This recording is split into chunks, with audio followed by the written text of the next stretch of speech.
Babylon, Babylon, this mysterious harlot. Who is Babylon the Great? That's a often discussed topic that comes up a lot, especially these days, where people are trying to decipher and discern and understand who this mystery Babylon is, this mother of harlots, Babylon the Great. Well, that's what we're going to talk about here in this video.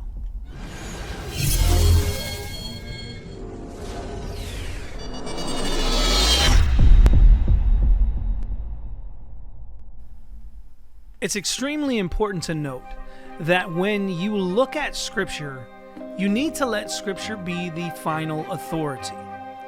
We often bring presuppositions to the text, and we have to do our best to let the Scripture speak for itself, to let the context explain what is being stated. We look at the book overall and say, how is this being used in this book? How then does this define what is meant by whatever it is you're examining? Such as dealing with Babylon the Great. So let's look at it. Now in Revelation chapter 17, it talks about the great prostitute and the beast.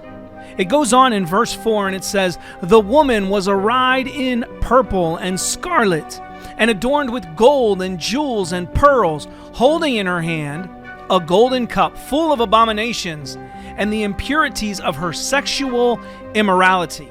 And on her forehead was written the name of Mystery, Babylon the Great, mother of prostitutes and of earth's abomination. And I saw the woman drunk with the blood of the saints and the blood of the martyrs of Jesus." Now, let's think about this. This Babylon the Great, this mother of prostitutes, this earth's abomination. Who is Babylon the Great according to the book of Revelation? And I think the scripture will show you that it actually speaks for itself and tells you exactly who Babylon the Great is. Now, the Bible refers to Babylon the Great as the great city 6 times in the book of Revelation. Let's look at chapter 16, verse 19. It says, "The great city was split into 3 parts." Now, it mentions it, the great city, split into 3 parts. "And the cities of the nations fell. And God remembered Babylon the Great, to make her drain the cup of wine of the fury of his wrath." So that great city being referred to as Babylon the Great. In Revelation chapter 18, verse 10, it says, "They will stand far off in fear of her torment and say, Alas, alas, you great city, you mighty city, Babylon. For in a single hour your judgment has come." It goes on to say in verse 16, "Alas, alas, for the great city that was clothed in fine linen, in purple and scarlet, adorned with gold, with jewels, and with pearls."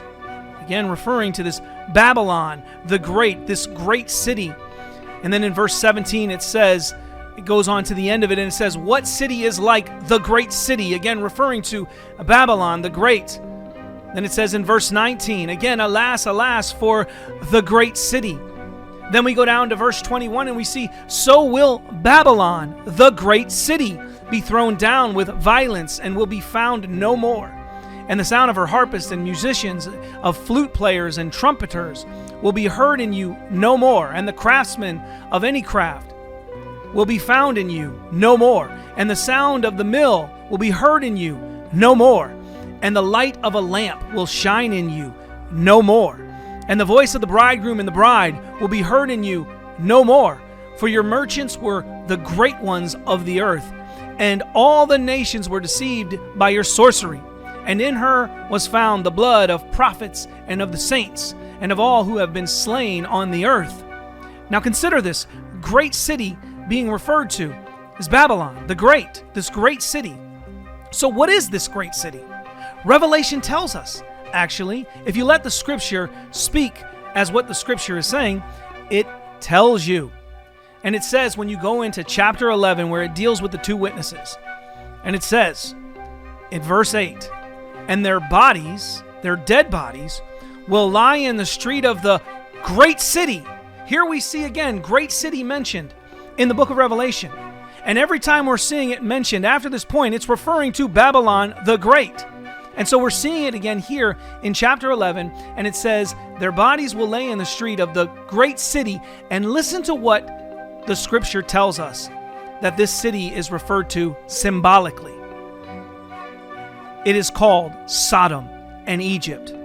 So Babylon the Great, it's called the great city. This great city is symbolically called also Sodom and Egypt.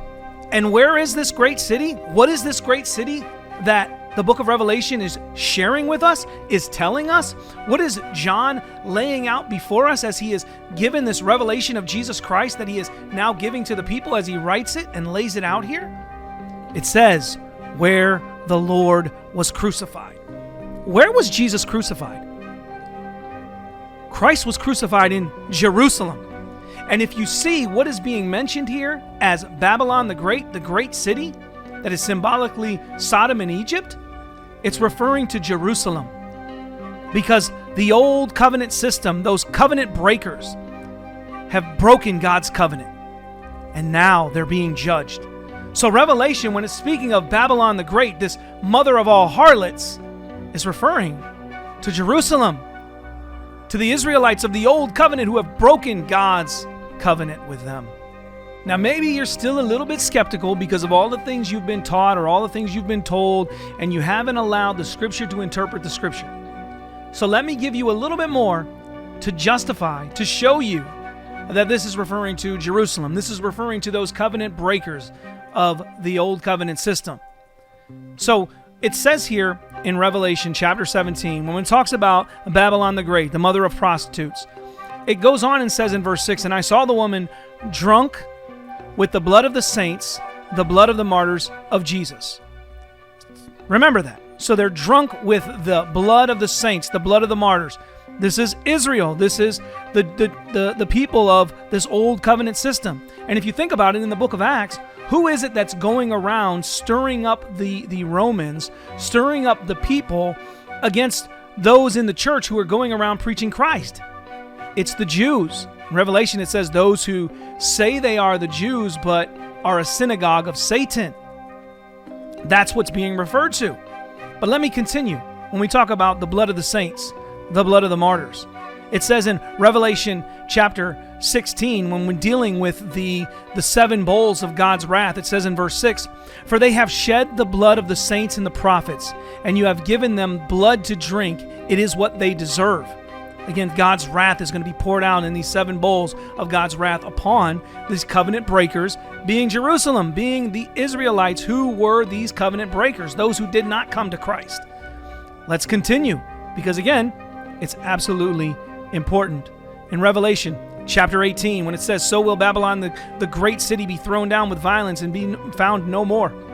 It says in verse 24, and in her was found the blood of prophets and of saints, and of all who have been slain on the earth.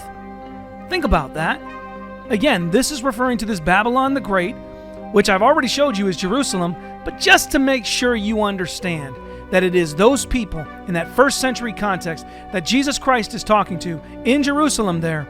If you go to Luke chapter 11, verses 50 and 51, it says, in order that the blood of all the prophets shed since the foundation of the world may be charged against this generation, not a future generation, not a later generation, but this generation, the one in which crucified Christ in the first century, this generation, from the blood of Abel to the blood of Zechariah, who perished between the altar and the house of God. Yes, I tell you, it shall be charged against this generation, that generation, those covenant breakers. So who is Babylon the Great? You don't have to speculate. You don't have to go and think, oh, it's America or it's some other, whatever you want to throw in there. It's Jerusalem. It's the Israelites, those who did not come to Christ, those who crucified him on the cross.